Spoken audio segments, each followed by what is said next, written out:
Di sebuah padang luas yang hanya dipenuhi semak-semak, Kim Soo-ho atau yang kini dikenal sebagai Lloyd Frontera mengamati lautan uang yang terhampar di depannya bersama hewan peliharaan serta pelayan setianya. Dengan cangkul tergenggam erat, Lloyd Frontera mengaktifkan kemampuannya untuk melakukan simulasi perencanaan pembangunan masa depan. Inilah awal dari kisah seorang insinyur sipil yang kelak sepenuhnya mengubah wajah dunia abad pertengahan. Namun sebelum semua itu terjadi, mari kita kembali beberapa tahun ke belakang.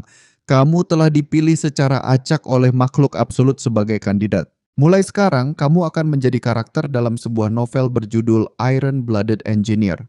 Itulah pesan yang diterima Kim Soo-ho tepat ketika ia membuka matanya. Pada saat itu juga, ia menyadari bahwa dirinya telah masuk ke dalam dunia fantasi dari novel yang baru saja ia baca semalam.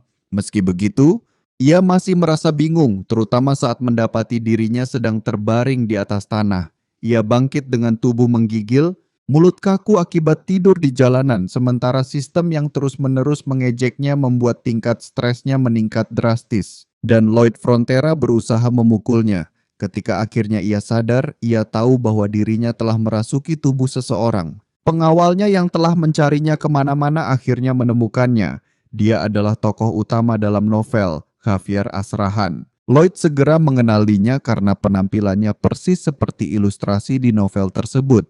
Dalam cerita, reputasi Javier sebagai pendekar pedang tersebar ke seluruh benua, namun pada awalnya ia hanyalah seorang satria anonim yang bekerja di pedesaan. Ketika Lloyd Frontera menyadari bahwa dirinya adalah Lloyd Frontera si pemuda bermasalah, ia merasa sangat kesal melihat ini. Javier mengatakan bahwa ia tidak pernah menyebutnya sebagai pemuda bermasalah, tapi ia senang karena Lloyd memiliki kesadaran diri.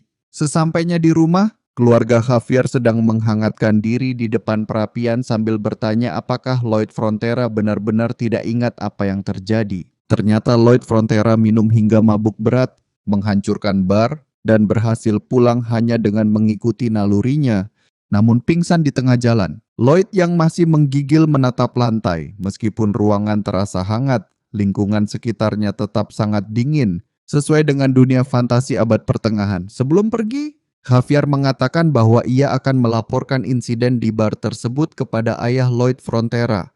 Lloyd kemudian menanyakan tentang hutang keluarganya. Ia mengetahui seluruh ceritanya dari novel yang ia baca semalam di apartemennya. Ia juga tahu nasib keluarga Lloyd, Baron dan Baroness yang dibunuh oleh penipu, serta Lloyd Frontera, si gelandangan yang mati muntah darah. Lloyd Frontera marah melihat cara hidup Lloyd Frontera di dunia fantasi ini, bahkan lebih buruk daripada kehidupannya di Korea. Keesokan harinya, ibunya bertanya apakah ia benar-benar menghancurkan barang-barang di tavern itu dan memintanya untuk meminta maaf kepada pemilik bar. Kali ini, Lloyd Frontera berpikir bahwa pemilik tubuh aslinya yang seharusnya meminta maaf karena ia sendiri tidak melakukan apa-apa. Namun ia tetap mengatakan bahwa ia akan meminta maaf. Kata-katanya benar-benar membuat ibunya dan Javier terkejut. Mereka tidak pernah membayangkan Lloyd Frontera akan meminta maaf kepada siapapun.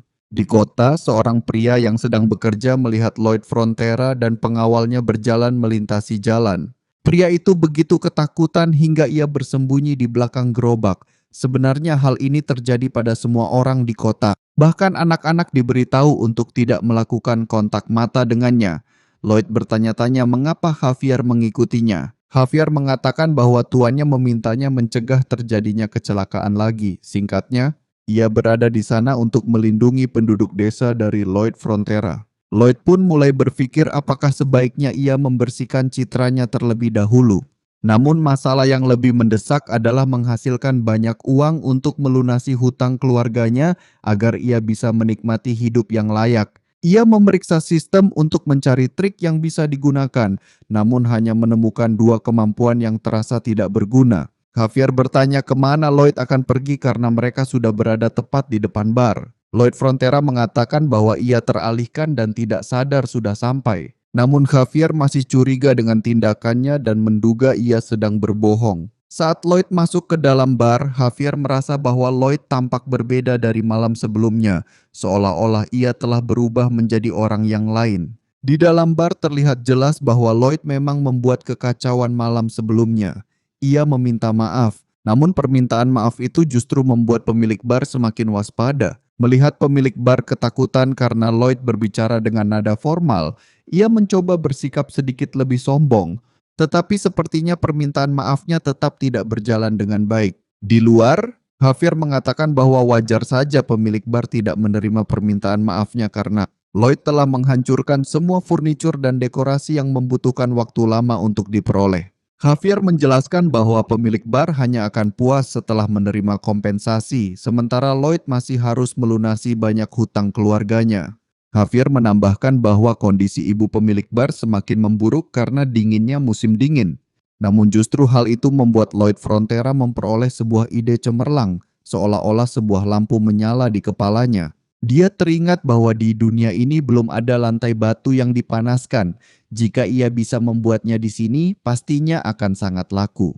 Ini adalah sesuatu yang tidak mungkin dilakukan oleh Lloyd, tetapi dengan pengetahuan Kim Soo-ho, hal itu mungkin dilakukan. Di Korea, ia belajar teknik sipil dan bahkan pernah membangun rumah saat berada di militer. Dengan penuh semangat, ia memberitahu Javier bahwa ia akan kembali ke bar. Namun ketika ia kembali, ia menerima pemberitahuan dari sistem yang mengatakan bahwa perjalanan sebenarnya baru saja dimulai. Kini ia bisa mendapatkan poin RP dari orang-orang di sekitarnya. Awalnya Lloyd tidak sepenuhnya mengerti apa arti poin tersebut dan membayangkan bahwa mungkin itu mirip dengan XP. Namun berbeda dengan XP, ia tidak mendapatkannya dengan membunuh monster, melainkan dengan meningkatkan hubungan dengan karakter lain. Karena itu, ia memutuskan untuk mencoba bagaimana sistem ini bekerja pada Javier. Tingkat kesan Javier terhadapnya berada di minus 30.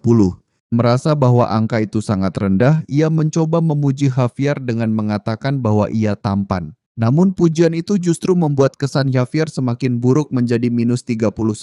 Memutuskan untuk tidak melanjutkan percobaan itu agar tidak membuat Javier semakin kesal, ia kemudian melanjutkan perjalanannya menuju bar. Di sana, ia mencoba membuat kontrak dengan pemilik bar. Dalam kontrak tersebut tertulis bahwa ia akan membangun sesuatu sebagai ganti rugi atas semua kerusakan yang telah dibuatnya. Pemilik bar tentu saja menjadi waspada dan curiga, bahkan menggunakan kemampuan penghalang mental untuk melindungi dirinya karena reputasinya sudah benar-benar hancur.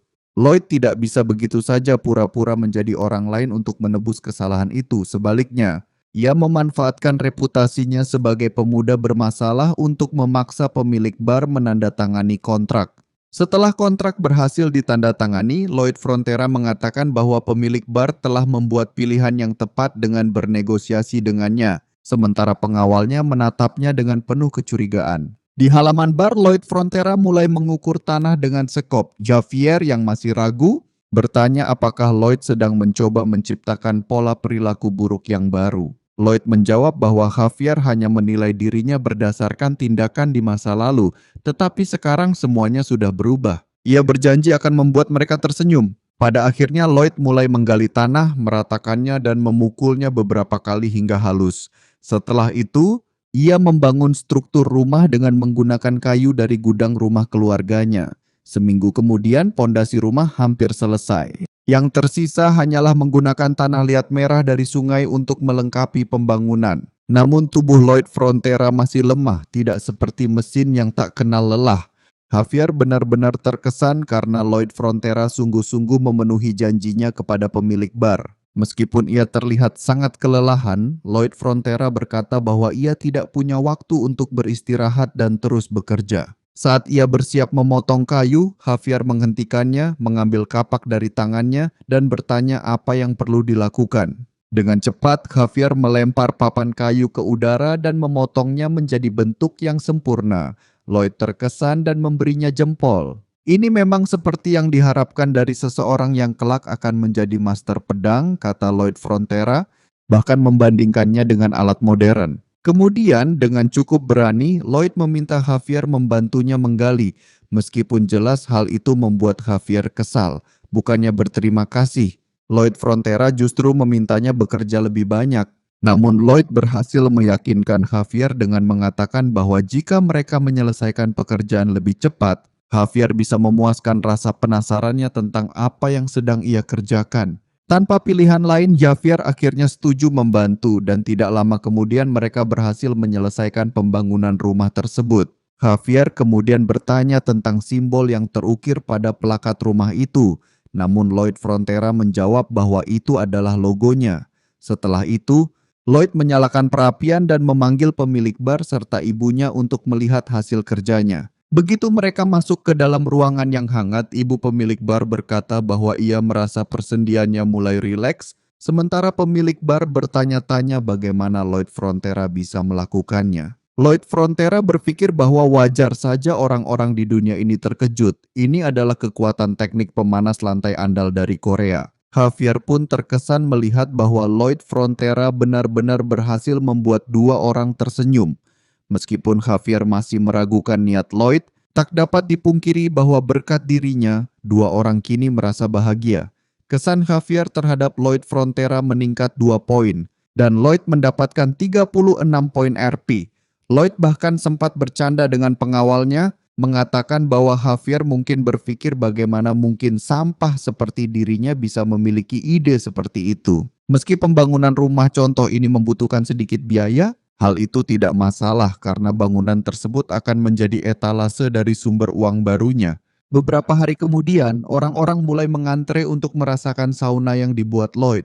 Mereka yang keluar dalam keadaan berkeringat justru membuat yang belum masuk semakin penasaran. Lloyd Frontera memanfaatkan kesempatan ini untuk menawarkan idenya. Ia membuat dua rencana berbeda, tipe A yaitu bangunan terpisah dan tipe B yaitu renovasi lantai rumah yang sudah ada. Ia juga menawarkan diskon 10% jika mereka membeli kedua paket tersebut sekaligus.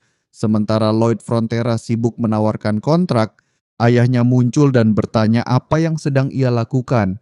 Lloyd langsung merasa cemas ketika melihat kehadiran ayahnya. Dan sekarang di rumah mereka sedang makan malam saling berhadapan di meja.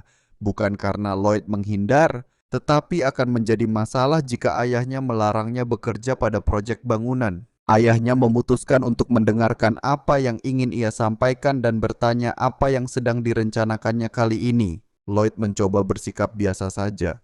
Sepertinya sedang mencoba menjelaskan hal yang sederhana, bahwa satu-satunya yang ia lakukan hanyalah membangun ruangan berpemanas untuk pemilik bar. Namun ayahnya sudah mengetahui tentang kontrak yang ia buat dan memperingatkannya bahwa berbohong serta menipu rakyat tidak akan ditoleransi. Lloyd membantah dan mengatakan bahwa itu bukan niatnya lalu meminta izin untuk pergi. Namun ayahnya bertanya apakah ia khawatir tentang keadaan keluarga mereka. Ia melanjutkan dengan mengatakan agar Lloyd tidak perlu cemas karena ia akan mengatasi situasi ini dengan cepat, serta mengingatkannya agar tidak menyimpang dari jalan yang benar. Lloyd teringat bahwa dalam kehidupan masa lalunya ia juga mendengar kata-kata yang sama dari ayahnya.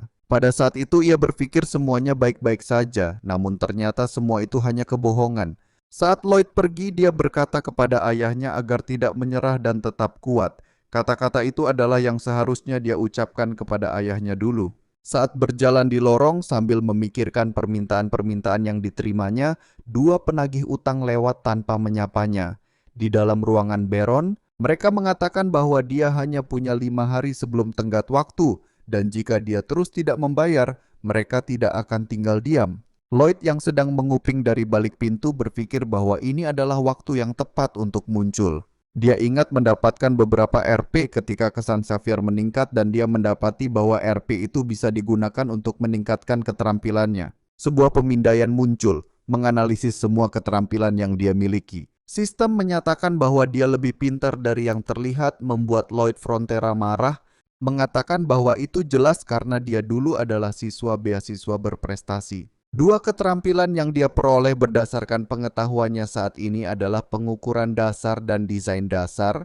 Meskipun Lloyd Frontera tidak sepenuhnya mengerti apa arti keterampilan itu, dia memutuskan untuk membelinya. Pengukuran dasar diaktifkan dan matanya mulai bersinar hijau. Saat dia melihat keluar, dia bisa menghitung luas tanah hanya dengan tatapan. Keterampilan desain dasar menampilkan layar di depannya yang mampu menggambar model dengan cepat, jauh lebih berguna dibandingkan menggambar di atas kertas.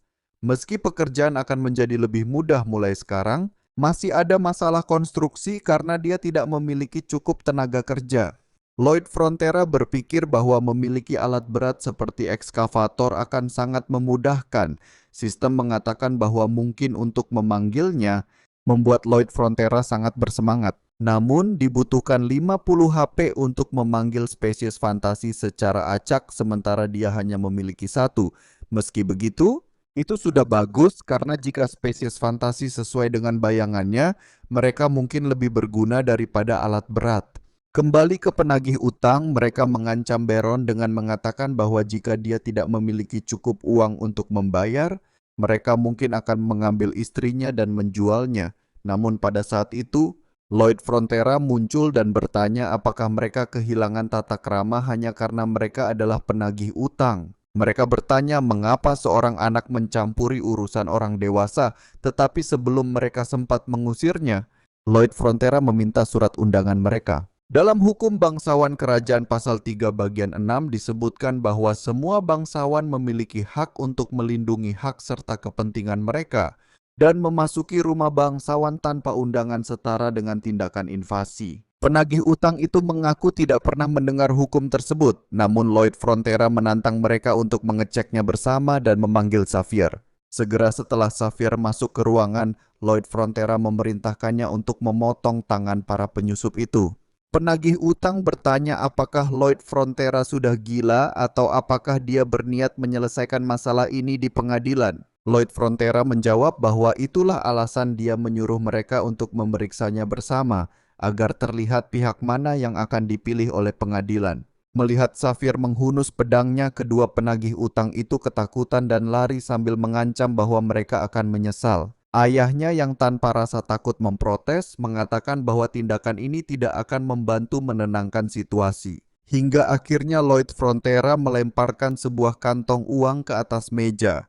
Ia mengatakan bahwa itu adalah pembayaran awal yang sudah ia terima dan jumlahnya cukup besar untuk kebutuhan 1 bulan. Ayahnya sempat mengira bahwa Lloyd memeras para warga. Namun Xavier meyakinkannya bahwa ia selalu mengawasi Lloyd untuk memastikan bahwa ia menepati semua janjinya. Karena Xavier mempercayainya, sang ayah pun memutuskan untuk percaya pada Lloyd kali ini. Di koridor, Xavier bertanya bagaimana Lloyd Frontera bisa mengetahui hukum tersebut karena ia selalu mengira Lloyd adalah orang yang bodoh. Namun Lloyd Frontera menjawab dengan kesal bahwa ia menemukannya entah di mana.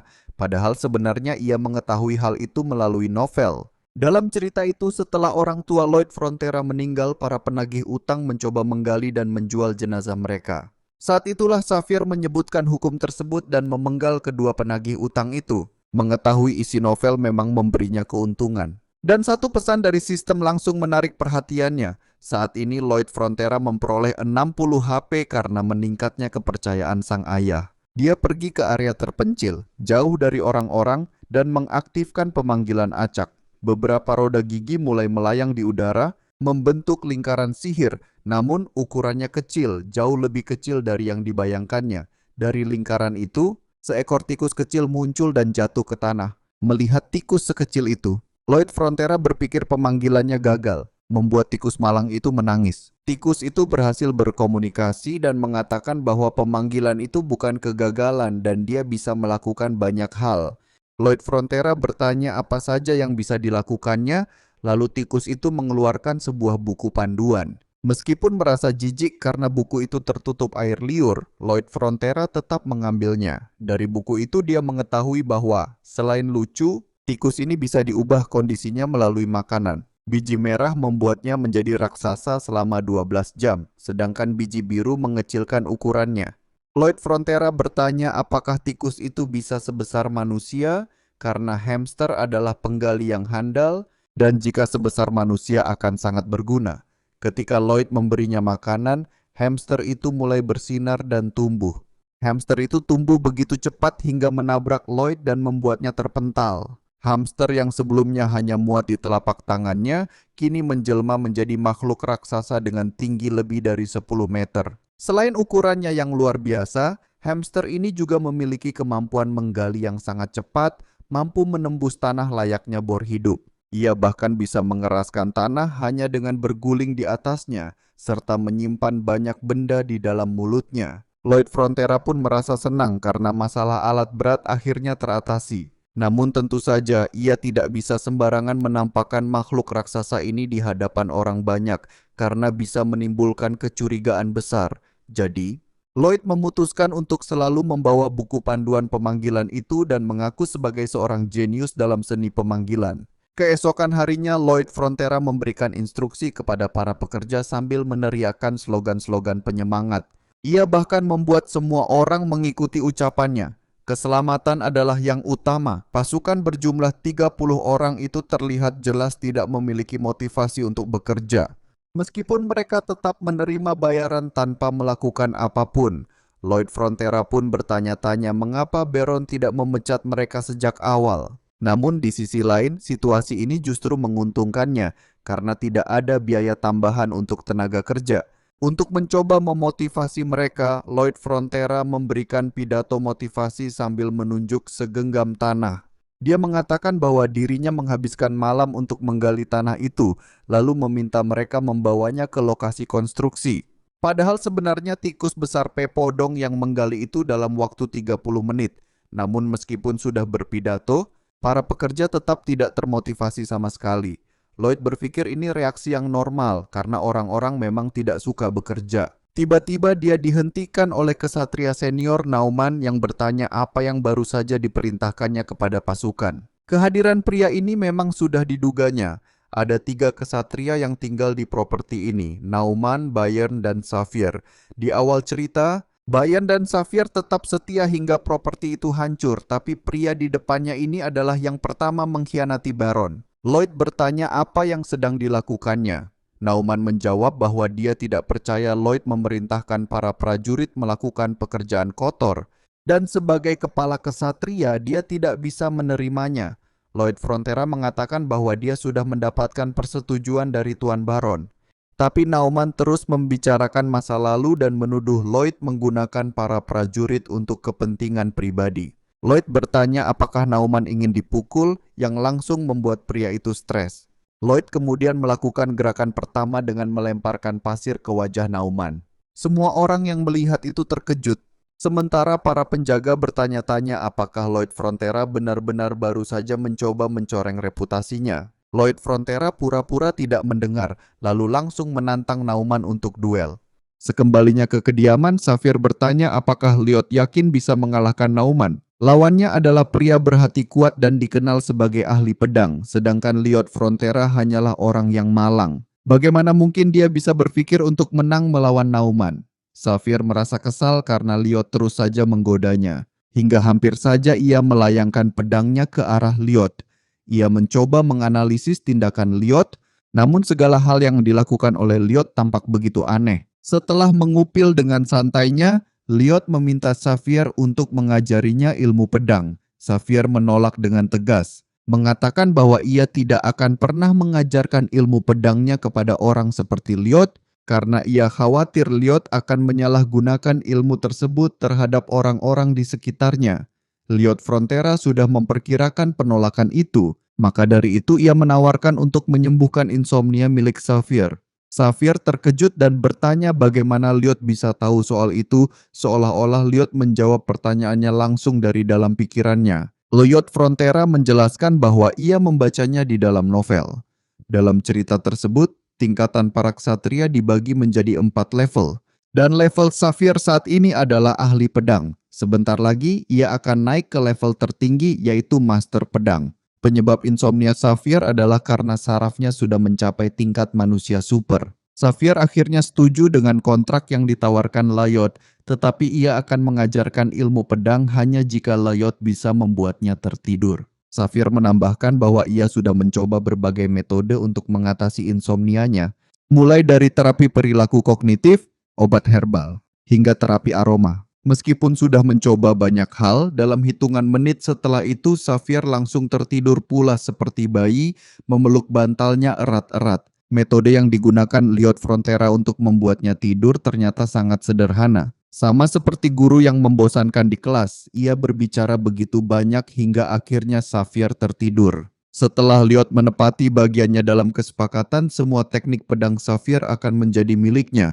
Keesokan harinya, Xavier yang kini merasa segar setelah tidur nyenyak menyuruh Liot Frontera memulai pelatihan dengan berlari sebanyak 50 putaran. Yang mengejutkan, Liot langsung mulai berlari tanpa mengeluh. Saat menyelesaikan putaran pertama, Liot berkata bahwa ia benci melakukan ini. Namun di putaran kedua sikapnya mulai berubah. Ia benar-benar tidak menyangka bisa melakukannya tanpa mengeluh.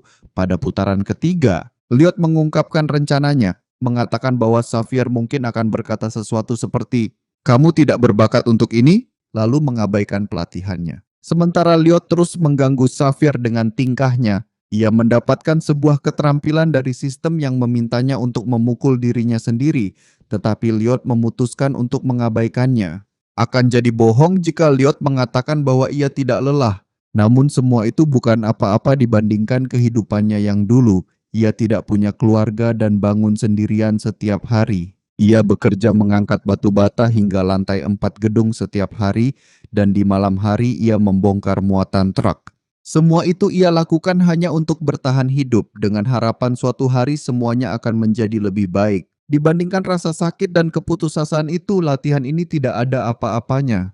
Melihat tekad dan ketulusan Liot, Xavier akhirnya memutuskan untuk mengajarkan teknik pedangnya. Di dalam mansion, Nauman berbicara dengan Baron. Ia kecewa karena putra Baron berani menghina seseorang yang telah melindungi keluarganya begitu lama. Baron berharap putranya bisa menjadi lebih rasional, tetapi sepertinya ia salah. Baron berkata ia tidak akan menghentikan duel ini, tetapi ia meminta agar Nauman tidak terlalu menyakiti Liot. Karena bagaimanapun juga ia masih pewaris tanah ini.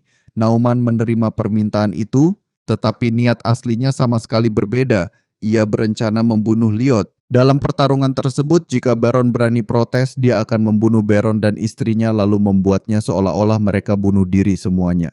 Berjalan sesuai rencananya, sebulan kemudian pertarungan yang ditunggu-tunggu akhirnya dimulai Baron dan Baroness. Bersama para pelayan menyaksikan dengan cemas, Nauman bertanya apakah Liot Frontera sudah siap sambil hanya membawa skop. Liot menjawab bahwa sebaiknya Nauman bersiap untuk dihajar habis-habisan. Semua orang yang menonton bertanya apakah benar-benar akan bertarung dengan skop. Menjelaskan bahwa dia sendiri yang meminta Pandai Besi untuk membuatnya tersebut, ayahnya merasa sangat kecewa berpikir bahwa dia mempermainkan situasi yang serius, namun Xavier yang sudah mengamati selama sebulan terakhir meragukan bahwa dia hanya main-main pagi-pagi sekali melakukan latihan dasar tanpa mengeluh. Setelah itu dia pergi ke lokasi konstruksi untuk mengajarkan insinyur dan latihan pedang sampai larut malam. Seseorang yang begitu berdedikasi selama sebulan penuh tidak mungkin hanya bercanda. Xavier yakin bahwa Liot serius menghadapi pertarungan ini. Baron membuka duel di antara mereka dan Liot Frontera memulai pertarungan dengan sikap yang tampak biasa-biasa saja. Nauman, yang sudah merasa marah padanya, menjadi orang pertama yang menyerang, namun serangannya berhasil ditangkis. Baik ayahnya maupun Xavier terkejut melihat Liot mampu menangkis serangan pertama Nauman, dan itu bukan sekadar keberuntungan, karena Liot terus berhasil menangkis serangan-serangan berikutnya. Xavier terkagum dengan efisiensi luar biasa dari gerakan Liot. Rasanya seperti teknik pedang yang berkembang selama bertahun-tahun. Sebenarnya itu adalah teknik modern, yaitu serangan bayonet, sesuatu yang dipelajari oleh semua pria Korea di militer. Bahkan penggunaan sekop sebagai senjata bukanlah hal sembarangan. Selain bisa digunakan untuk bertahan, sekop itu juga dapat digunakan untuk menyerang. Untuk pertarungan ini, Liot Frontera datang dengan persiapan 100%. Pertama, dia mempersiapkan sekopnya. Kedua, dia menguasai teknik pedang dasar. Dan terakhir, dia memiliki kemampuan sinkronisasi alat untuk penggalian yang berhasil dia beli berkat bantuan Xavier dan orang tuanya. Saat itulah Nauman menunjukkan mengapa dirinya adalah seorang satria Baron. Ia mulai mempercepat aliran mana di dalam tubuhnya, menggunakan hati mana dan benar-benar siap untuk menyerang.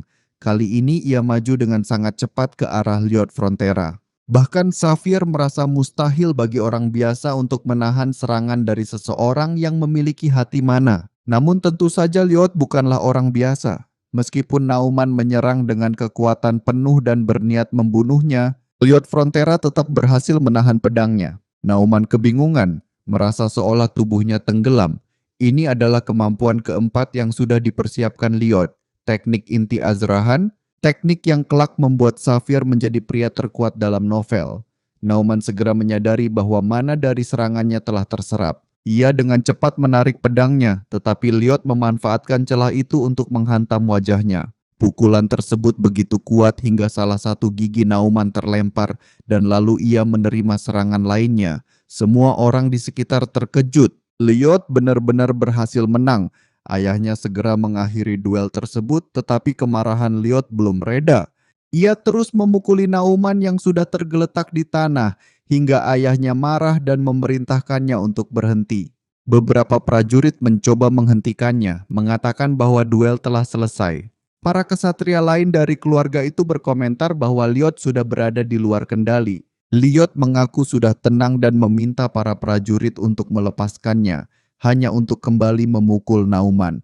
Segera setelah itu, Xavier yang mengamati dari dekat menyadari bahwa Lyot hanya memukul pada bagian-bagian yang tidak akan menimbulkan luka serius. Ekspresi tenang di wajahnya menunjukkan bahwa semua ini sudah ia rencanakan sejak awal. 15 hari sebelum duel, Lyot Frontera mendatanginya untuk meminta dia mengajarkan teknik mental Azrahan. Hal ini mengejutkan Xavier karena teknik tersebut diciptakan olehnya sendiri dan seharusnya tidak ada orang lain yang mengetahuinya. Lyot memastikan bahwa teknik ini mampu menarik mana dari sekitarnya dan mengubahnya menjadi mana milik sendiri. Xavier bertanya bagaimana ia bisa mengetahui teknik itu. Tetapi Lyot tanpa rasa malu berbohong dengan mengatakan bahwa Xavier membicarakannya saat sedang tidur. Xavier menolak mengajarkan teknik tersebut karena teknik itu belum sempurna, namun Lyot bersikeras bahwa dirinya bisa menyempurnakannya. Ia menjelaskan bahwa jika seseorang menyerap mana dari luar dan memasukkannya langsung ke dalam hati mana, hati itu akan menolaknya dan meledakkannya kembali karena tidak bisa bercampur. Solusinya adalah memusatkan mana itu secara terpisah dan menggerakkannya mengelilingi hati mana. Xavier berpikir bahwa hal itu memang mungkin dilakukan dan bertanya bagaimana Lyot menemukan ide tersebut. Tetapi Lyot hanya menjawab dengan berani bahwa ia membayangkan itu akan berhasil. Pada hari itu, Xavier akhirnya berhasil menyempurnakan teknik yang telah lama ia ragukan, dan pada percobaan pertama ia berhasil menciptakan 3 lingkaran mana. Namun ia menegaskan bahwa dirinya tidak tertarik untuk menciptakan hati mana. Yang ia inginkan hanyalah mempelajari cara menyerap mana dari sekitarnya, cukup dengan menyerap apapun yang bisa ia sentuh. Dengan kemampuan itu, Xavier yakin bahwa Lyot mampu mengalahkan Nauman dan Lyot pun menang dengan gemilang. Ayahnya kembali menyuruh Lyot berhenti, mengingatkan soal reputasi seorang ksatria. Namun Lyot memintanya melihat ke bawah taplak meja dan menilai apakah Nauman masih pantas disebut ksatria. Saat Baron memeriksanya, ia menemukan beberapa surat. Isi surat-surat itu mengungkap seluruh rahasia keluarga, mulai dari kondisi properti, kesukaan dan ketidaksukaan sang baron, hingga instruksi untuk memalsukan dokumen. Semua informasi yang selama ini dibagikan Nauman ada di sana. Nauman terkejut dan bertanya-tanya bagaimana Lyot bisa menemukannya, padahal surat-surat itu ia sembunyikan di dalam dinding. Namun Lyot, yang sudah mengetahui jalan cerita dari novel, sudah tahu tempat persembunyiannya dan mengirim hamsternya untuk mengambil surat-surat tersebut. Melihat ayahnya yang benar-benar terguncang, Lyot menawarkan cara untuk menyingkirkan Nauman. Ia mengusulkan untuk melemparkan tikus ganas ke kepalanya lalu mengusirnya dari properti atau menurunkannya menjadi ksatria biasa agar ia bisa merenungkan dosa-dosanya.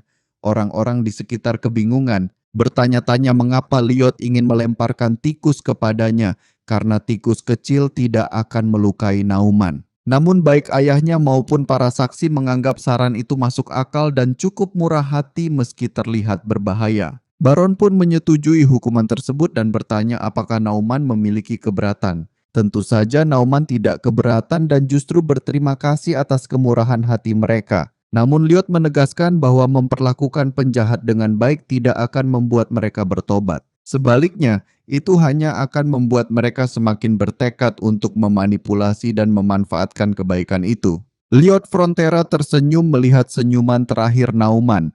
Ia memberikan biji bunga matahari merah kepada hewan peliharaannya untuk dimakan, lalu berkata bahwa tidak ada cara yang lebih baik untuk meminta pengampunan. Tikus yang dilemparkan ke udara itu tiba-tiba tumbuh menjadi raksasa dan jatuh tepat ke arah Nauman, kemungkinan besar membunuhnya seketika. Dengan begitu, apel busuk dari tanah Baron telah lenyap. Keesokan harinya, hamster milik Lyot menggali jalan di tengah kota. Xavier bertanya apa yang sedang dilakukannya. Lyot menjawab bahwa ia sedang mempersiapkan pembangunan jalan. Unit teknik yang sebelumnya malu dan enggan bekerja kini menjadi jauh lebih efisien. Lyot menyebutkan bahwa pada zaman kuno ada sebuah kota bernama Roma, tempat orang-orang sangat mencintai jalanan dan bahkan menciptakan sistem jalan yang disebut Jalan Appian. Ia ingin membangun sesuatu yang serupa, yaitu sebuah jalan yang membentang dari rumah Baron hingga ke pantai timur. Xavier kembali mempertanyakan alasan di balik pembangunan jalan itu, namun Lyot Frontera hanya memintanya diam dan menyaksikan bagaimana popularitas jalan tersebut akan meningkat. Meski begitu, semua ini terasa sangat aneh bagi Xavier.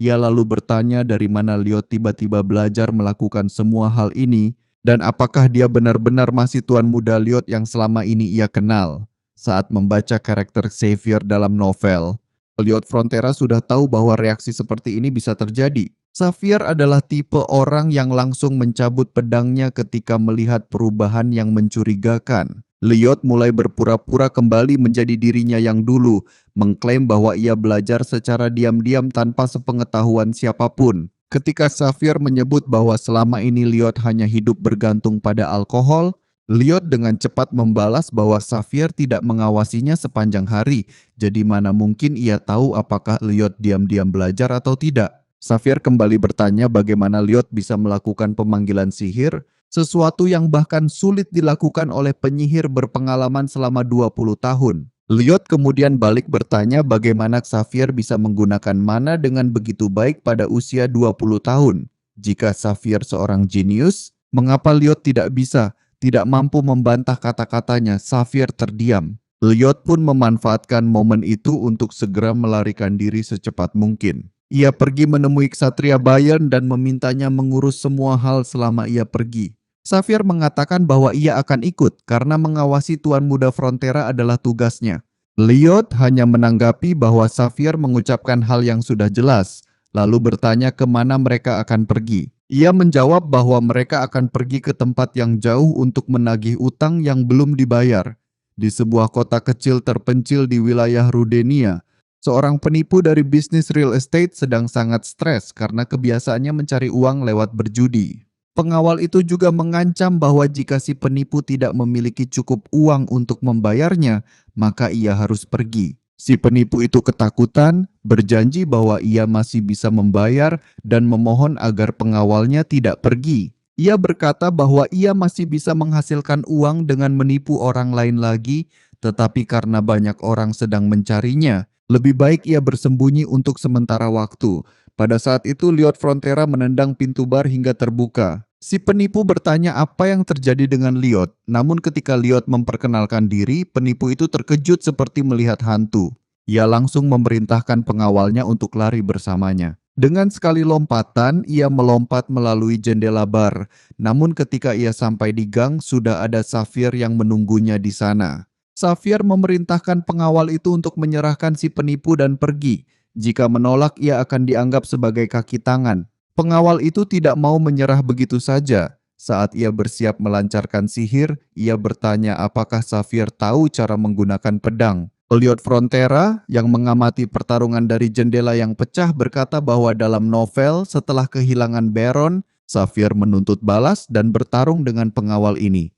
Pengawal itu adalah penyihir hitam jahat pertama yang pernah dihadapi Xavier dan ia harus melawan kekuatan gravitasi. Penyihir hitam itu kemudian menggunakan sihir gravitasinya dan mengarahkannya kepada Xavier.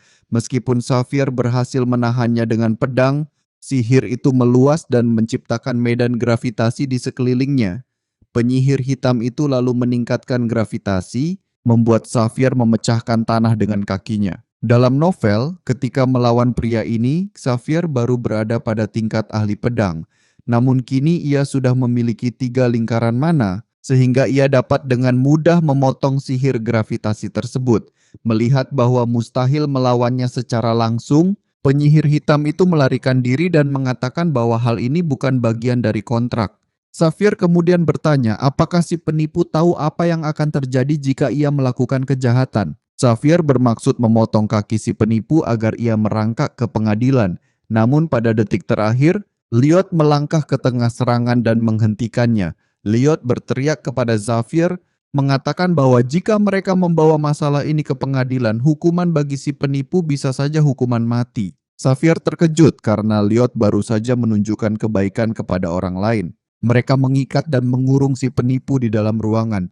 Melihat ekspresinya yang penuh kecemasan, Lyot Frontera memberitahunya untuk tidak terlalu takut karena ia tidak berniat membunuhnya. Lagi pula, jika ia melakukan itu, orang-orang yang pernah diperas dan dipinjami uang oleh si penipu pasti akan menimbulkan keributan. Si penipu kemudian bertanya apakah Lyot Frontera akan memaafkannya. Lyot menjawab bahwa ia tidak akan membawanya ke pengadilan, tetapi ia mengharapkan kompensasi dalam bentuk uang. Namun karena si penipu tidak memiliki uang untuk membayar, Lyot Frontera sudah menyiapkan cara lain untuk memaafkannya. Yang perlu dilakukannya hanyalah menandatangani kontrak tersebut. Dan itu saja, si penipu kebingungan bertanya kontrak macam apa itu. Lyot menjelaskan bahwa itu hanyalah kontrak kerja biasa dan ia tentu akan dibayar. Namun 80% dari gajinya akan digunakan untuk membayar utang yang harus dilunasi selama 520 tahun. Hal ini mengejutkan si penipu maupun Safir. Jelas bahwa Lyot tidak berada di sana hanya untuk bersimpati dan memaafkan. Lyot Frontera berpikir bahwa ia tidak pernah sebodoh itu untuk membunuh orang yang berutang padanya. Ia akan menyedot setiap tetes uang yang bisa ia peroleh darinya sepanjang sisa hidupnya. Penipu itu bertanya bagaimana Lyot bisa membuat kontrak sekejam dan setidak adil itu. Namun ketika Lyot Frontera mengancam akan membawanya ke pengadilan, ia langsung menyerah dan menandatangani kontrak tersebut tanpa banyak pikir.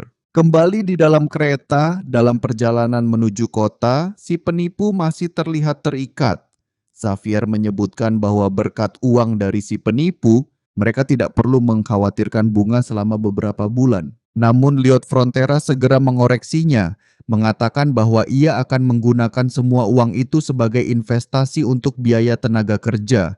Karena 30 prajurit yang ada saat ini jelas tidak cukup. Beberapa hari kemudian terlihat Lyot Frontera sedang merekrut karyawan baru. Antrian yang terbentuk begitu panjang hingga meluas beberapa meter.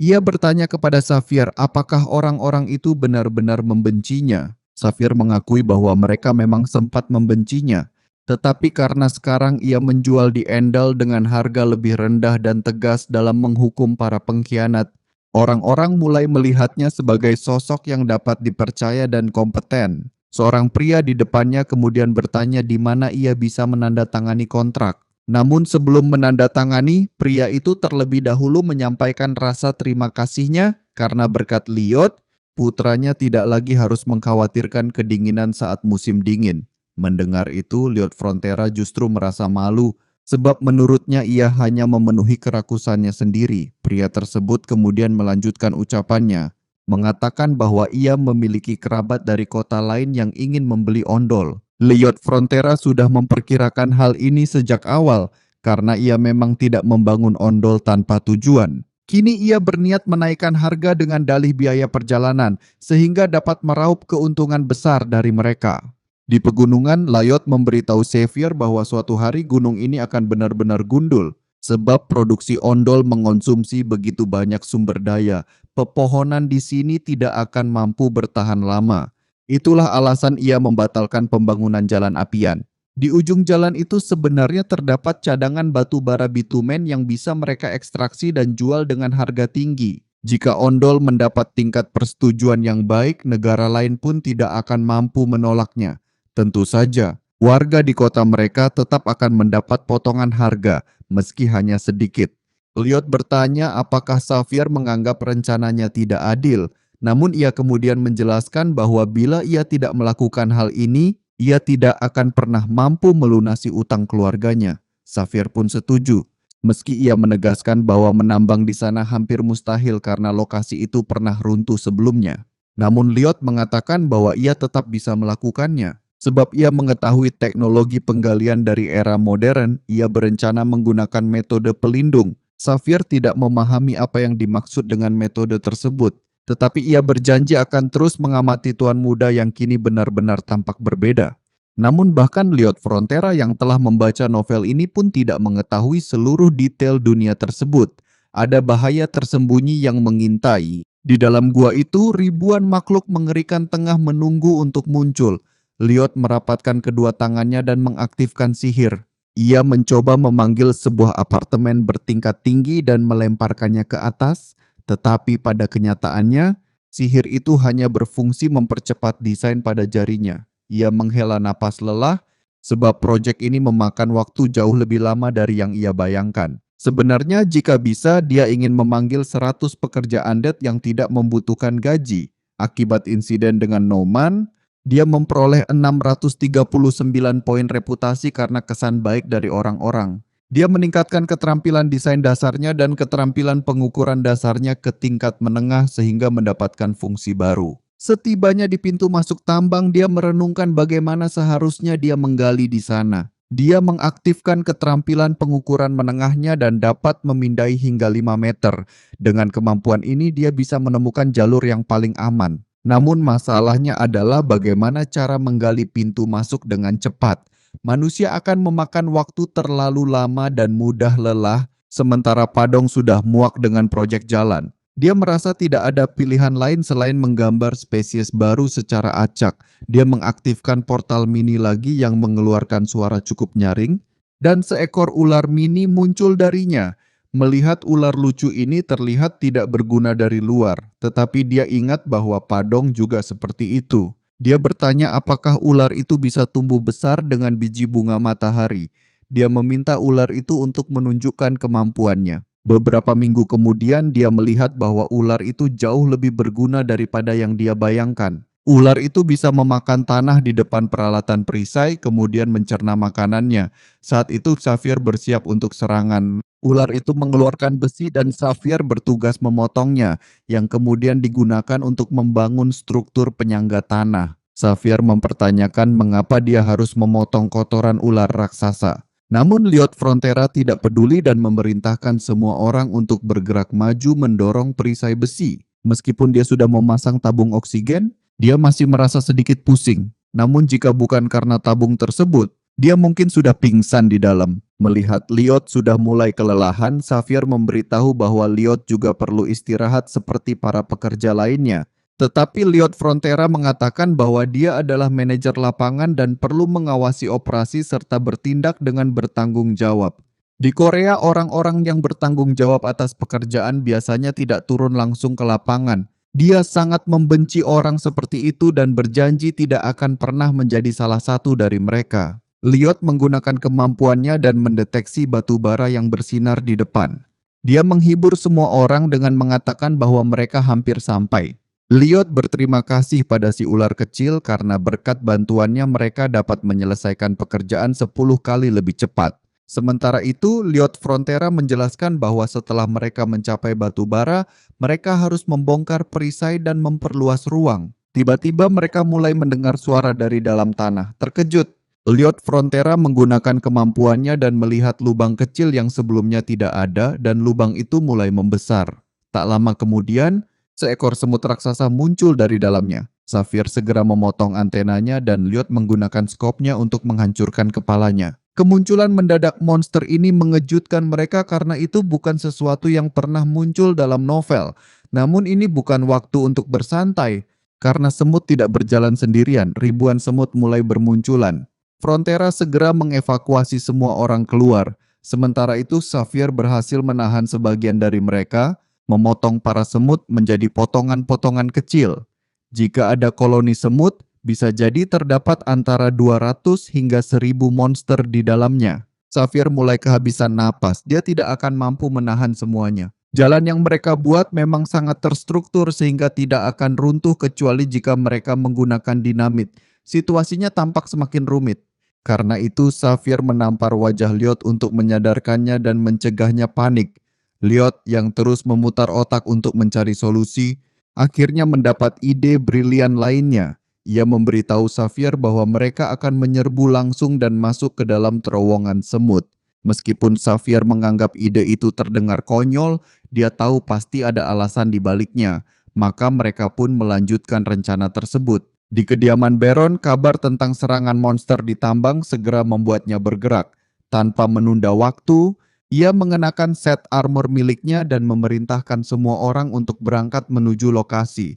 Sementara itu, Xavier terus bertarung melawan kawanan semut, bertanya seberapa banyak lagi yang harus mereka hadapi. Kini keduanya sudah terkepung dari segala arah. Elliot Frontera menyadari bahwa Xavier telah mencapai batasnya, sehingga ia segera menggunakan kemampuannya untuk mendeteksi keberadaan gas metana di bawah tanah. Jika mereka dapat menemukannya, mereka bisa menciptakan rongga besar dan memicu ledakan berskala luas untuk mengatasi serangan semut tersebut. Elliot akhirnya menemukan sumber gas itu dan mulai menggali untuk mengeluarkan metana, sementara Xavier terus melindunginya dari serangan monster. Semuanya tampak berjalan lancar hingga tiba-tiba terdengar teriakan menggema yang begitu keras. Ratu semut akhirnya muncul. Melihat ukuran ratu semut itu, Xavier tahu ia tidak akan mampu menghadapinya secara normal. Namun dalam kondisi seperti ini, ia tidak punya pilihan selain memaksakan dirinya melampaui batas. Dengan sekuat tenaga, ia bertahan dan menangkis serangan brutal ratu semut, memberi Elliot Frontera waktu untuk terus menggali. Elliot akhirnya menemukan sumber gas metana yang ia cari, lalu segera berteriak kepada Xavier untuk keluar dan berlari menuju pintu masuk. Sambil membawa obor yang masih menyala, mereka berdua berlari melalui terowongan yang kini dipenuhi bangkai semut. Setelah mencapai jarak yang cukup aman, Elliot melemparkan obor itu ke arah saluran gas. Ratu semut mencoba mengejar mereka, namun terlambat. Percikan api itu langsung memicu ledakan besar. Ledakan tersebut menelan ratu semut dan seluruh koloninya sekaligus. Dari luar, orang-orang dapat mendengar suara dentuman keras diikuti gempa yang mengguncang seluruh area tambang. Baron cemas memikirkan keadaan putranya dan berusaha masuk ke dalam gua, namun para pengawal menahannya. Sementara itu, di dalam gua, keduanya selamat dari ledakan tetapi Xavier dan ular mini sudah pingsan. Lebih buruk lagi, pintu masuk gua tertutup reruntuhan. Menyadari bahwa mereka akan segera kehabisan oksigen, Elliot Frontera menggunakan kemampuannya untuk melihat menembus dinding. Tanpa pilihan lain, ia mulai menggali. Xavier, yang masih sedikit sadarkan diri, melihat bagaimana Elliot berjuang keras untuk menyelamatkan mereka, dan hal itu membuat ikatan di antara keduanya semakin kuat.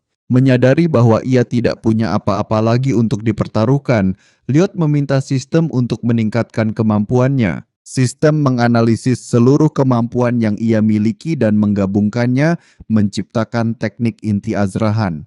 Saat teknik ini terbentuk, ia merasakan kekuatan besar mengalir dalam tubuhnya. Meskipun ia belum memiliki inti mana, ia bisa merasakan mana mengalir mengelilinginya. Peningkatan aliran mananya kini mencapai 122%. Dan ia masih memiliki cukup rupiah untuk digunakan.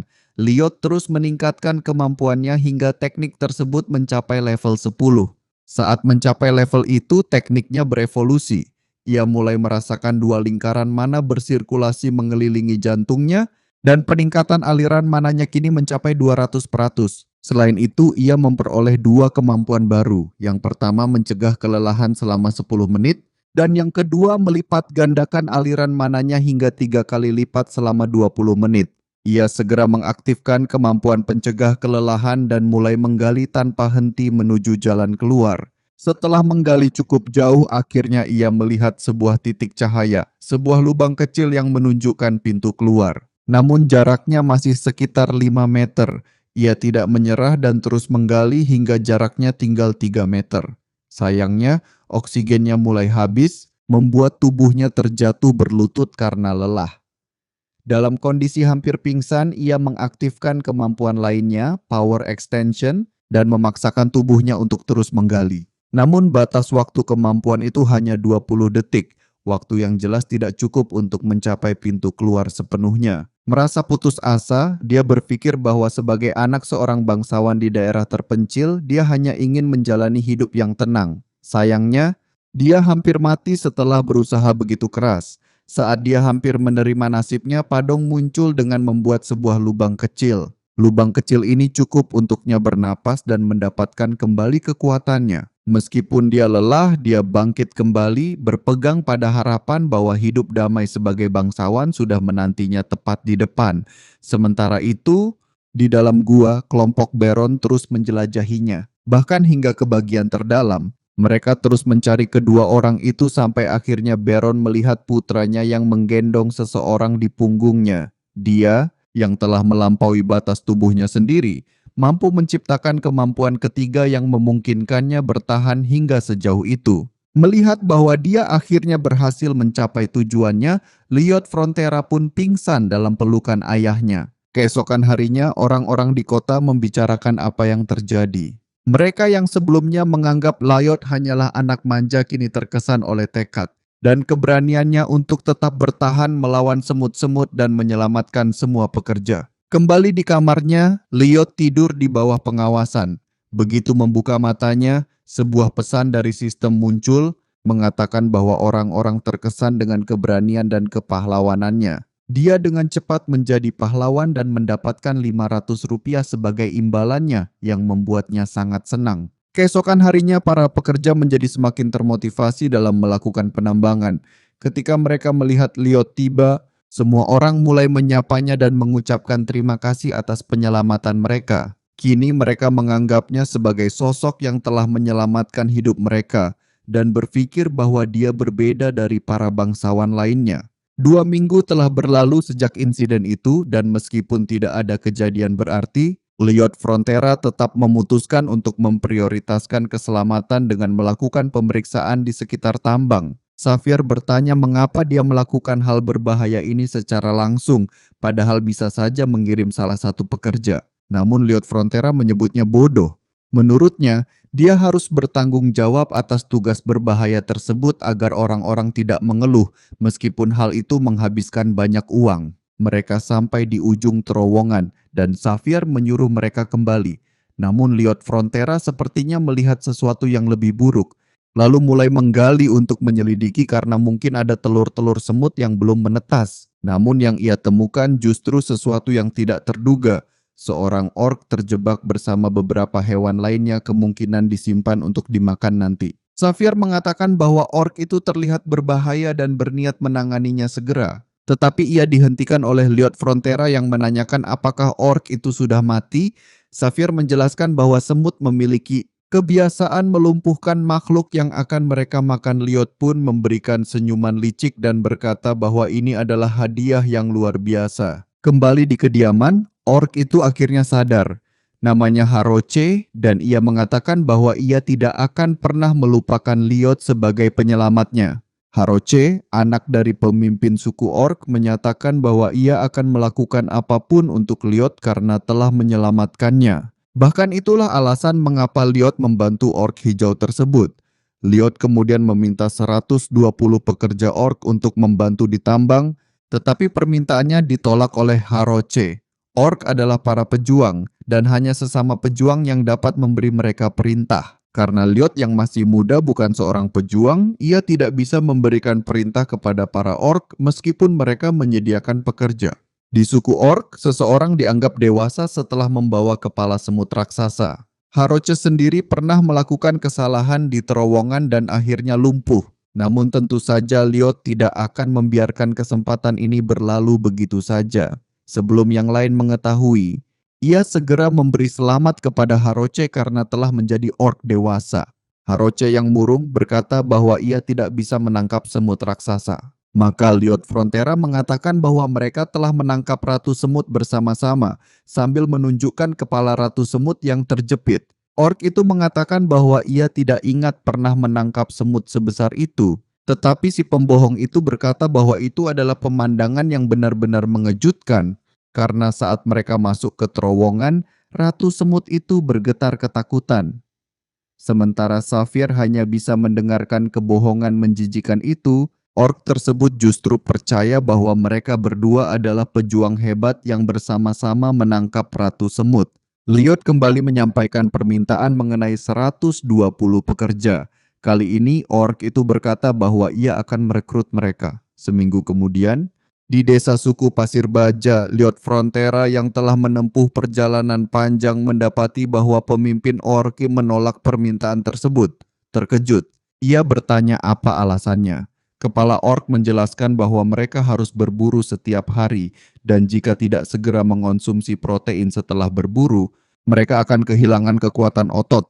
Xavier berkata bahwa ork-ork ini adalah maniak binaraga, jadi mustahil untuk meyakinkan mereka. Lloyd Frontera kemudian bertanya apakah ada cara untuk mengawetkan daging agar mereka bisa pergi tanpa berburu selama lebih dari 3 hari. Raja Orc menjelaskan bahwa mereka tidak mengetahui caranya. Lloyd pun mengatakan bahwa ia mengetahui sebuah cara untuk mencegah daging membusuk meskipun sudah disimpan selama beberapa hari. Beberapa waktu sebelumnya, ketika Lloyd dan rombongannya baru saja tiba di desa, ayah dan anak yang telah lama berpisah itu terlihat sangat emosional. Saat bertemu kembali, mereka berlari ke arah satu sama lain dan saling memberi pelukan erat. Dampak dari pelukan itu begitu kuat hingga menghasilkan hembusan angin kencang di sekitarnya.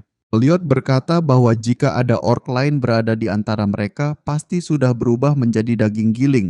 Namun itu bukan satu-satunya hal yang menarik perhatiannya. Ketika Haroche membawa kepala Ratu Semut sebagai perayaan, para ork menggunakan benda-benda emas berukuran besar untuk berolahraga. Lloyd terkejut dan mulai bertanya-tanya dari mana mereka mendapatkan benda-benda itu, seolah-olah mereka mencurinya atau mengambilnya dari suatu tempat. Karena hal tersebut, ia membuat kesepakatan dengan pemimpin suku ork untuk mendapatkan tenaga kerja sekaligus harta karun tersebut. Xavier yang sedang membaca kontrak menemukan bahwa mereka akan membangun gudang penyimpanan makanan berbahan dasar batu, meskipun ia sendiri belum memahami maksudnya. Ia pun bertanya kepada Lloyd.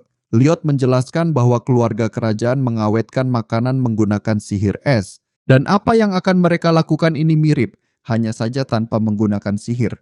Untuk membangunnya, mereka membutuhkan batu khusus yang disebut granit. Ini adalah batu yang sangat tahan lama dan sulit untuk diambil. Biasanya para ork menggunakan dinamit untuk mengekstrak batu-batu tersebut, tetapi di dekatnya ada seorang dinamit manusia. Dari tatapan Xavier, ia sudah tahu bahwa dirinya akan digunakan lagi dalam salah satu episode utama cerita. Di kota Namrum, seluruh penduduk pernah terjebak dalam penghalang sihir, dan di dalam kota itu terdapat ribuan pengungsi yang harus diselamatkan oleh Xavier. Saat itu Jairah, seorang pendekar pedang dengan 4 inti yang berputar di sekitar jantung mananya, berada dalam situasi putus asa. Dalam momen kritis tersebut, ia secara tidak sengaja menciptakan sebuah keterampilan ledakan. Benturan yang terjadi begitu kuat hingga, selain menghancurkan penghalang sihir, menjadi salah satu teknik utamanya. Lloyd menjelaskan teknik ini dan mengatakan bahwa Xavier juga bisa menggunakannya. Xavier kembali bertanya bagaimana Lloyd mengetahui hal tersebut, namun Lloyd berkata bahwa ide itu muncul begitu saja. Meskipun kenyataannya, alasan sebenarnya ia mengajarkan teknik itu adalah untuk memanfaatkan Xavier. Bagaimanapun, teknik tersebut akan menjadi dorongan kekuatan besar jika Xavier mampu mengeksekusinya. Xavier kemudian mendekati tebing batu mengikuti saran dari Lloyd. Ia memusatkan kekuatan mananya dan menusukkan pedangnya ke batu, menghasilkan sebuah ledakan. Ledakan itu begitu kuat hingga merobek seluruh pakaiannya dan bahkan membuat rambutnya berantakan. Dengan kesal, Xavier bertanya apakah Lloyd tahu hal seperti itu akan terjadi, namun Lloyd menjawab bahwa ia tidak tahu dan meminta maaf. Bagaimanapun, idenya berhasil dan kini giliran Xavier untuk bekerja. Xavier kemudian berbicara tentang kehormatan kesatria, mengeluh bahwa sekarang ia digunakan untuk pekerjaan konstruksi. Namun Lloyd menyadari bahwa ini hanyalah cara Xavier menunjukkan rasa terima kasihnya. Setelah itu pembangunan berlangsung dengan cepat. Granit yang dipotong oleh Xavier diangkut oleh Padong sementara para ork yang ketagihan berlatih mulai ikut bekerja dengan sendirinya. Berkat bantuan ini, mereka bisa menyelesaikan pekerjaan 5 kali lebih cepat. Yang terakhir mereka butuhkan hanyalah es dan bahan isolasi termal. Lloyd pun bertanya kepada Xavier di mana orang-orang yang memiliki bahan isolasi itu berada. Xavier menjawab bahwa sudah tepat 3 minggu berlalu dan seharusnya kelompok itu telah tiba. Ada 2 kemungkinan. Entah para tentara malas atau telah terjadi kecelakaan. Lloyd Frontera mengatakan bahwa mereka harus segera memeriksanya.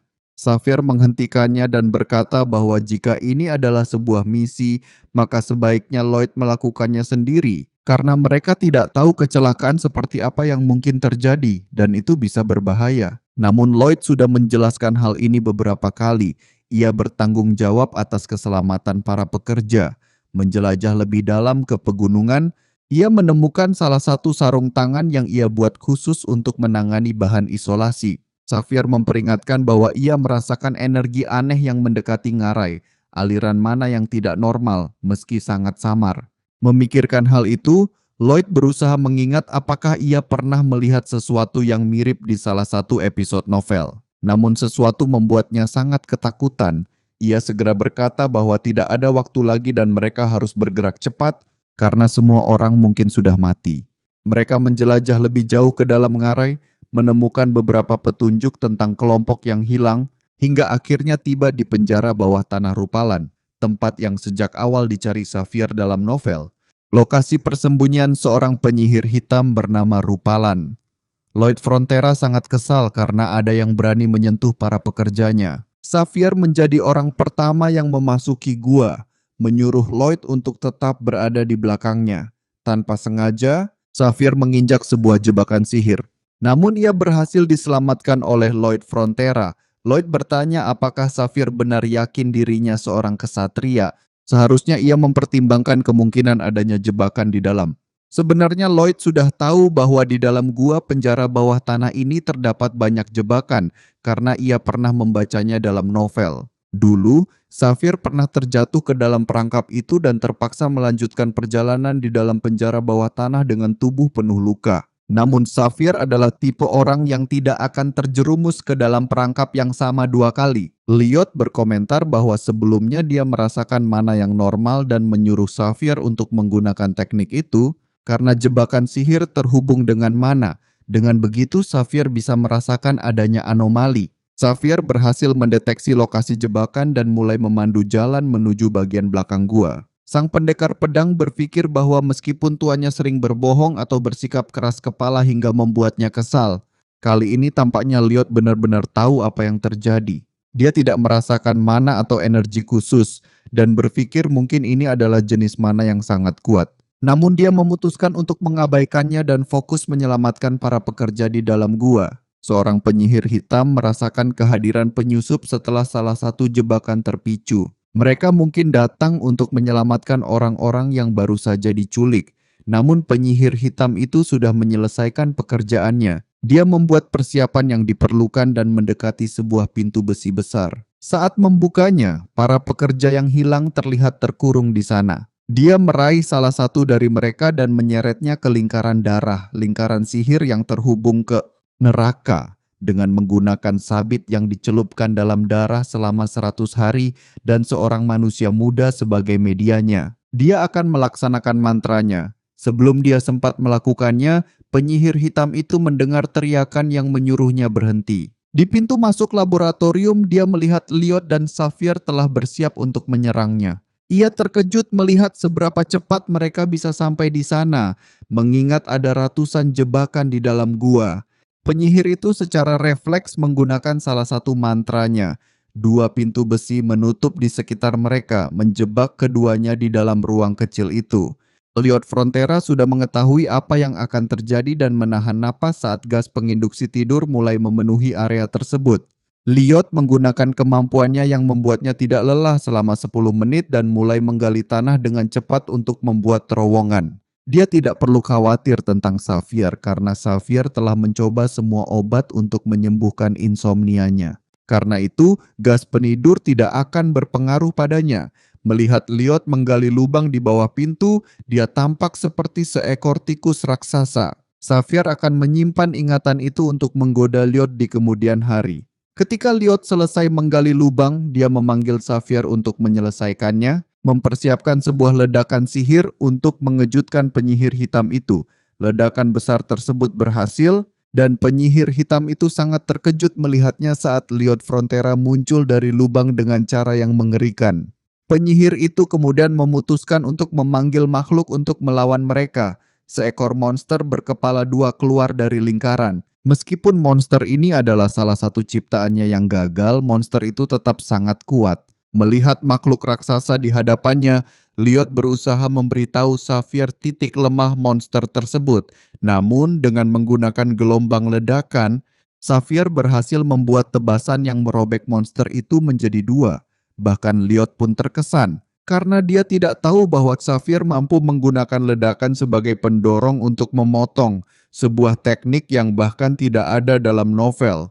Melihat pendekar pedang itu dengan mudah mengatasi monsternya, penyihir hitam merasa putus asa karena tidak mampu mengalahkan mereka. Liot Frontera mendekatinya dan bertanya bagaimana dia berniat mengompensasi keterlambatan pembangunan selama 2 minggu akibat penculikan para tentara.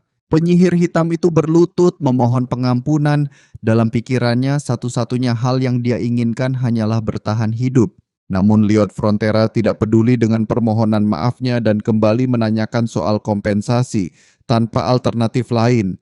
Penyihir hitam itu menawarkan semua barang sihirnya. Liot cukup puas bahwa semua barang itu akan menjadi miliknya, sementara Xavier menyelamatkan para tentara.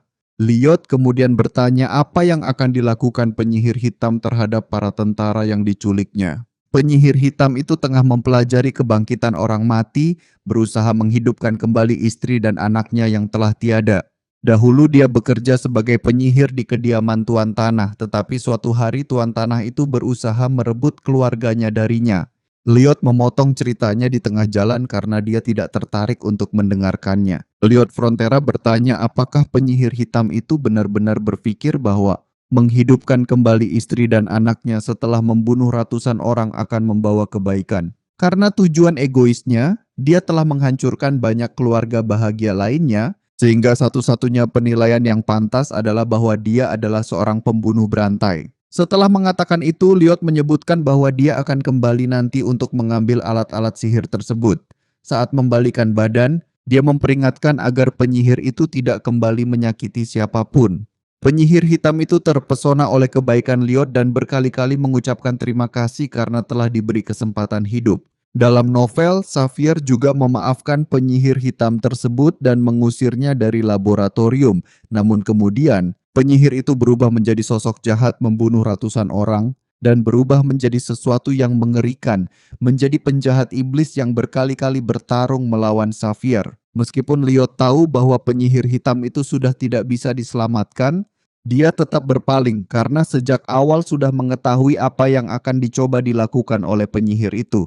Dengan cepat, Xavier menghabisi penyihir hitam yang bersiap menyerang, memenggal kepalanya dalam satu tebasan. Sebelum berhasil menyerang Liot, dalam kehidupan sebelumnya Liot pernah bertemu dengan seorang pria yang semena-mena memperlakukannya tanpa alasan.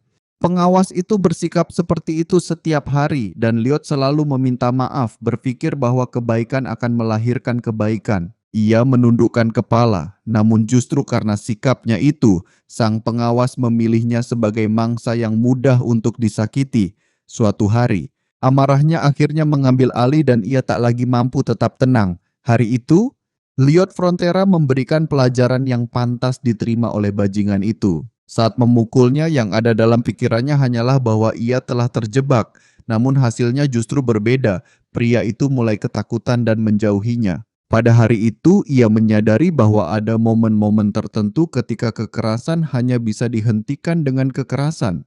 Para penjahat harus menerima hukuman yang setara dengan kejahatan yang mereka lakukan. Setibanya di desa Orc, Liot Frontera menyadari bahwa anak buahnya berada dalam kondisi yang sangat kelelahan. Melihat mereka yang tampak seolah bisa pingsan kapan saja, Liot segera memberi instruksi agar semua orang menyerahkan ransel mereka. Para pekerja sempat ragu mematuhi perintah itu, namun Liot menjelaskan bahwa jika mereka sampai pingsan, seseorang harus mengangkat tubuh mereka sekaligus ranselnya. Karena itu, sang tuan muda mengambil seluruh ransel para pekerja, mengikatnya menjadi satu, lalu menyatakan bahwa jika ada yang berani mengeluh mulai saat ini, mereka tidak akan mendapatkan bonus. Xavier tidak yakin apakah Liot melakukan hal ini hanya demi ransel atau juga demi para tentara. Namun kenyataannya hal tersebut tidak terlalu penting bagi mereka. Sebab kini semua tentara justru melihat Liot sebagai sosok pemimpin yang dapat diandalkan dan pantas diikuti. Tak lama kemudian, sistem mengirimkan pesan menanyakan apakah Lyot tidak merasa bahwa tindakannya tersebut cukup menguntungkan. Namun bagi Lyot Frontera, satu-satunya imbalan yang benar-benar ia harapkan hanyalah uang, tidak lebih. Sesampainya di desa Orc, gudang penyimpanan batu es akhirnya selesai dibangun. Saat diperiksa, orc-orc muda mencatat bahwa ruangan itu memang terasa sedikit lebih dingin dibandingkan area luar. Meskipun belum cukup untuk mencegah daging dari pembusukan, Lyot mengatakan bahwa tempat tersebut masih belum sempurna karena mereka kekurangan es untuk menurunkan suhu ruangan secara maksimal. Haroche pun bertanya bagaimana Lyot berniat mendapatkan es, mengingat wilayah tempat tinggal mereka sangat panas. Dengan senyum percaya diri, Lyot menjawab bahwa ia akan mendapatkannya dengan cara yang ampuh, meski hal itu membuat para orc meragukannya. Mereka sempat berpikir bahwa ia mungkin membawa penipu ke desa mereka, namun orc muda itu akhirnya memutuskan untuk mempercayainya, sebab penyelamatnya tentu bukan orang buruk. Setelah para orc pergi, Xavier bertanya bagaimana Lyot akan membuat es, namun kenyataannya Lyot sendiri sama sekali belum tahu caranya. Xavier pun mempertanyakan alasan Lyot menandatangani kontrak tanpa memiliki rencana yang jelas. Namun Lyot menjelaskan bahwa untuk meraih keberhasilan, seseorang harus mampu menjadikan hal yang tampaknya mustahil menjadi mungkin. Pada malam hari, Lyot Frontera duduk di atas sebuah batu merenungi bagaimana cara membuat es. Pertama, ia membuat sebuah cetakan besar dan meminta hewan peliharaannya mengisinya dengan air. Namun ia tidak mengetahui bagaimana cara mengubahnya menjadi es.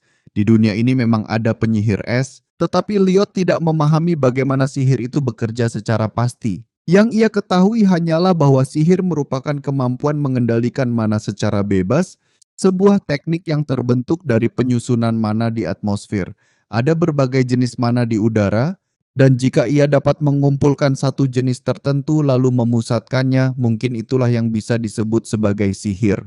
Lyot pun meminta hewan peliharaannya mengisi cetakan es raksasa tersebut. Meski ia tidak mampu mengendalikan mana sepenuhnya, ia masih bisa melakukan sesuatu yang mendekati prinsip tersebut. Dengan meletakkan tangannya di dalam air dan menggunakan teknik inti azrahan, dia akan mencoba menarik hanya mana hangat dan membiarkan yang dingin tetap berada di dalam air.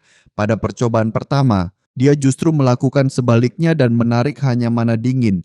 Xavier mengira dia hanya bertindak sembrono, tetapi ternyata sang tuan muda sedang menemukan jalannya. Dengan bangga, beberapa hari kemudian dia benar-benar berhasil.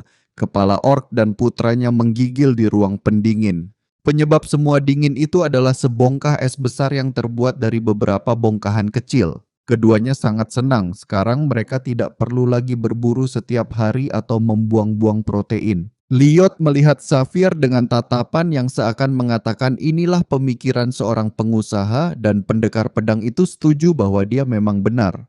Raja Orc mengatakan bahwa dia sangat berutang budi kepada Lyot yang kini telah mendapatkan 120 pekerja. Dia menyebutkan bahwa dia hanya mengikuti kontrak, namun sang kepala suku menyatakan bahwa mereka tidak akan menganggap remeh segalanya hanya karena sebuah kontrak. Oleh karena itu, dia dan seluruh suku Stelsan kini menganggap keluarga Lyot Frontera diterima sebagai saudara darah. Untuk merayakannya, seluruh orc berpose layaknya para binaragawan. Semua teman keluarga Frontera akan dianggap sebagai teman mereka, dan semua musuh juga akan dianggap sebagai musuh seluruh suku. Lyot Frontera yang merasa senang membalas dengan mengencangkan sedikit ototnya. Setelah 1 minggu, ketika mereka tiba di kota, reaksi orang-orang persis seperti yang mereka duga. Jelas terlihat ketakutan ketika 120 orc bertubuh kekar memasuki kota. Lyot sempat bertanya-tanya apakah dia perlu membuat pengumuman resmi untuk menenangkan warga. Namun ternyata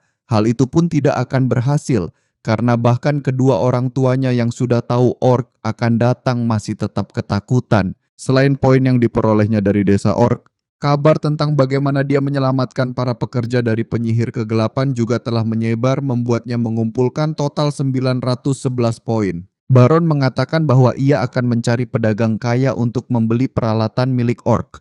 Sekarang yang tersisa hanyalah mencari tahu bagaimana cara menggunakan alat-alat peninggalan penyihir kegelapan itu. Saat memeriksa sebuah buku, Lyot menemukan sesuatu yang sangat mengejutkan, sehingga ia segera bergegas menuju tambang. Di sana ia mencari si pengkhianat ke setiap sudut, lalu memberitahunya bahwa ia membawa kabar baik. Detail dalam kontrak yang menyatakan bahwa ia harus bekerja selama 520 tahun sebenarnya hanyalah lelucon, karena tidak masuk akal bagi seseorang untuk hidup selama itu. Namun kini si penipu tidak perlu khawatir lagi, karena Lyot telah menemukan sebuah sihir yang dapat mengubah tubuh seseorang menjadi hantu dan mengendalikannya. Artinya, si penipu benar-benar bisa bekerja selama 520 tahun ke depan. Lyot Frontera bertanya mengapa hanya dirinya yang terlihat senang, lalu menyuruhnya untuk tersenyum. Si penipu pun dengan terpaksa menunjukkan ekspresi bahagia sambil meneteskan air mata putus asa. Tindakannya begitu kejam hingga sistem menyatakan bahwa Raja Neraka terpesona oleh kepribadiannya. Setelah kembali ke kediaman, ada hal-hal yang ingin ia diskusikan secara pribadi dengan Baron. Ia mencarinya ke sana kemari, hingga salah seorang pelayan mengatakan bahwa Baron sedang menerima kunjungan dari para rentenir. Saat itu ekspresi Lyot berubah sepenuhnya. Ia sudah memiliki rencana untuk mereka. Di ruang rapat, para rentenir berusaha meyakinkan Baron untuk menyerahkan tambang sebagai imbalan hanya dengan membayar 10% dari utang awal. Sambil terdiam, Baron berpikir tentang hal itu. Lyot mengetuk pintu, meminta izin untuk masuk. Kali ini, Lyot datang dengan sikap ramah untuk berbicara dengan mereka. Mereka segera menunjukkan bahwa mereka memiliki kontrak dan bahwa dia tidak akan bisa mengusir mereka dari rumah lagi. Namun dia terus berakting dan dengan rendah hati meminta untuk memberikan saran. Mereka menolak. Tetapi Lyot terus berbicara, membuat mereka cukup jengkel. Lyot melanjutkan dan mengatakan bahwa jika dia tidak memberikan saran, itu akan membuatnya sedikit kesal. Saat itu di belakangnya ork muda muncul dengan marah bertanya siapa yang membuat saudaranya kesal. Kedua rentenir itu ketakutan melihat ork tersebut, tetapi Lyot memberitahunya untuk tidak khawatir karena mereka akan menerima saran yang diberikan. Setelah pertemuan, kedua rentenir itu lari keluar dari kediaman.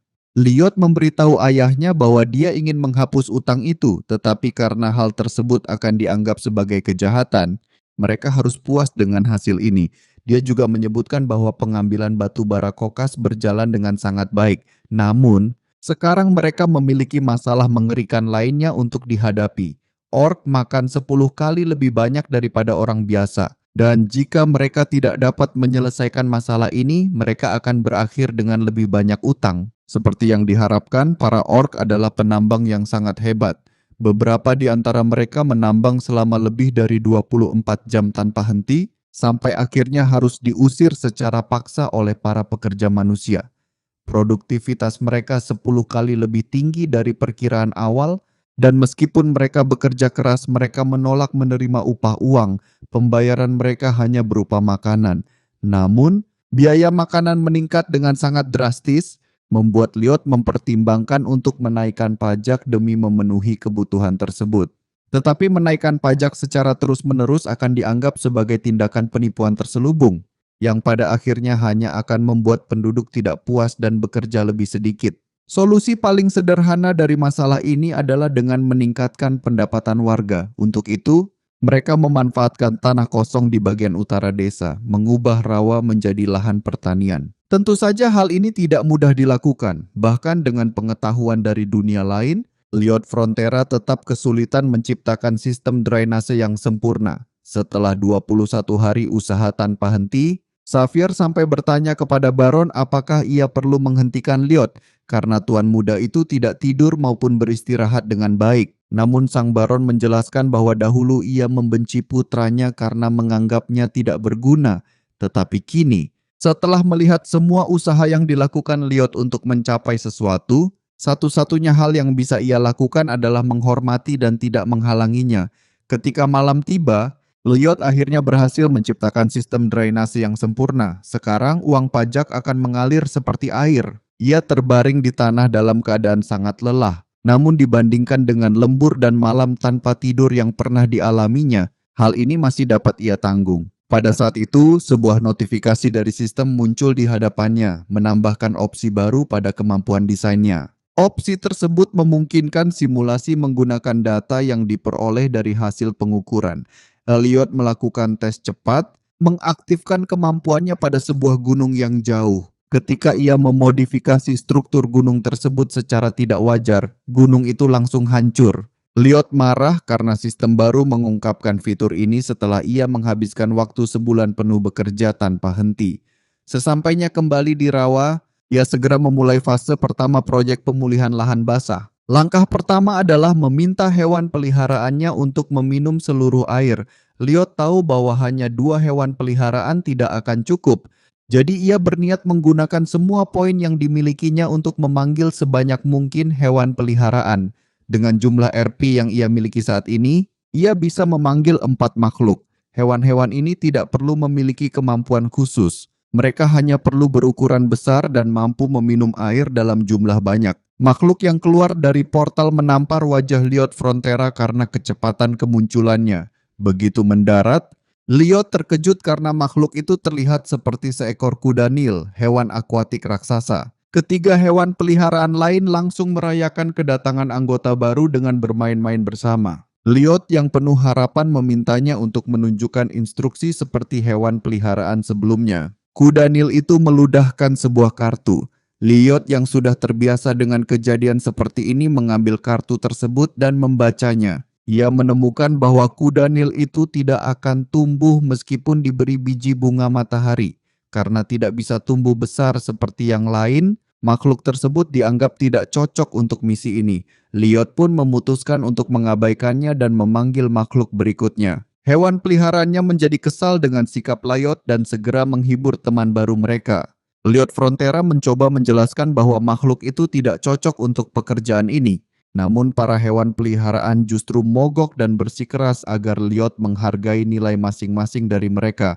Akhirnya, Lyot memutuskan untuk memberinya kesempatan dan menanyakan kemampuan yang dimilikinya. Hipopotamus kecil itu menunjukkan kemampuan One Gulp yang memungkinkannya meminum air dalam jumlah besar hanya dalam satu tegukan, meskipun tetap terbatas pada kapasitas perutnya. Sesaat Lyot berpikir bahwa ini mungkin kemampuan paling tepat untuk pekerjaan tersebut. Hippo memutuskan untuk menunjukkannya secara langsung dan mulai meminum air dari danau. Lyot merasa seolah-olah sedang berhalusinasi ketika melihat tubuh Hippo perlahan membesar sementara ia terus meneguk air dalam jumlah tidak masuk akal. Dalam hitungan detik, makhluk itu benar-benar mengeringkan danau luas tersebut.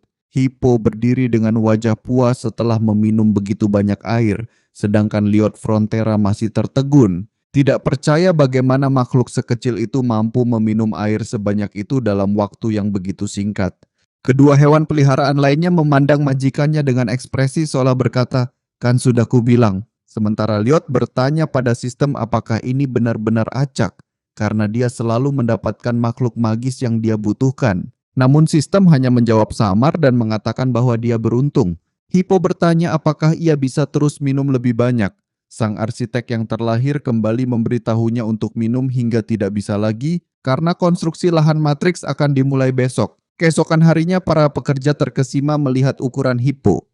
Ia menjadi bagian dari proses pertama meminum sebanyak mungkin air dan meludahkan air itu ke sungai. Proses ini diulang beberapa kali hingga semuanya kering. Setelah itu para pekerja mengangkat akar-akar rumput dan sisa-sisa tanaman di tanah. Menggunakan ledakan mana, lubang-lubang dibuat bambu ditempatkan, sementara Padong memadatkan tanah untuk mengeluarkan air dari bagian terdalam tanah. Hippo menggunakan bambu itu sebagai sedotan. Setelah semua ini, dengan menggunakan kemampuan simulasi, mereka membangun sebuah bendungan. Dengan semua proses selesai, mereka baru saja menyelesaikan sektor pertama. Lyot berseru bahwa setelah mereka selesai, mereka akan mengadakan perayaan besar. Semua pekerja pun bersorak gembira. Setelah beberapa hari, bahkan Saphir terkesan melihat mereka berhasil mengubah tanah yang terbengkalai itu menjadi lahan yang subur. Namun ia juga bertanya-tanya kapan seorang pendekar pedang mulai bekerja di bidang konstruksi dengan begitu alami. Lyot datang sambil memanggil namanya, meminta Saphir untuk menyebar benih sepanjang jalan untuk mengusir beberapa serangga. Sang pendekar hebat kini telah menjadi seorang petani. Di lain waktu, ia pasti akan menolak permintaan dari sang tuan muda ini. Saat itu Baron dan Baroness tiba melihat pemandangan luar biasa tersebut dan semua orang pasti berpikir hal yang sama. Apa yang mereka saksikan adalah sebuah keajaiban. Penduduk desa mulai menunjukkan rasa hormat kepada Lyot Frontera. yang membuatnya mendapatkan lebih banyak rupiah. Safir juga merasa bahagia merawat tanamannya, menyiramnya seolah-olah mereka adalah putri-putrinya. Lyot mengatakan bahwa satu-satunya yang tersisa untuk menyelesaikan semuanya adalah kincir air, alat untuk mencegah rawa dari banjir kembali. Mereka kemudian mulai mendengar suara langkah kuda yang mendekat. Sebuah kavaleri lengkap bergerak menuju arah mereka. Lyot bertanya siapa orang-orang tersebut, dan Safir menjawab bahwa itu adalah Viscount Facciona yang memiliki bagian utara dari rawa tersebut. Setibanya di sana, Lyot Frontera memperkenalkan dirinya sebagai orang yang bertanggung jawab atas konstruksi. Salah satu bawahan yang berada di atas kuda berkata bahwa ini adalah tanah milik Viscount dan mereka harus segera pergi.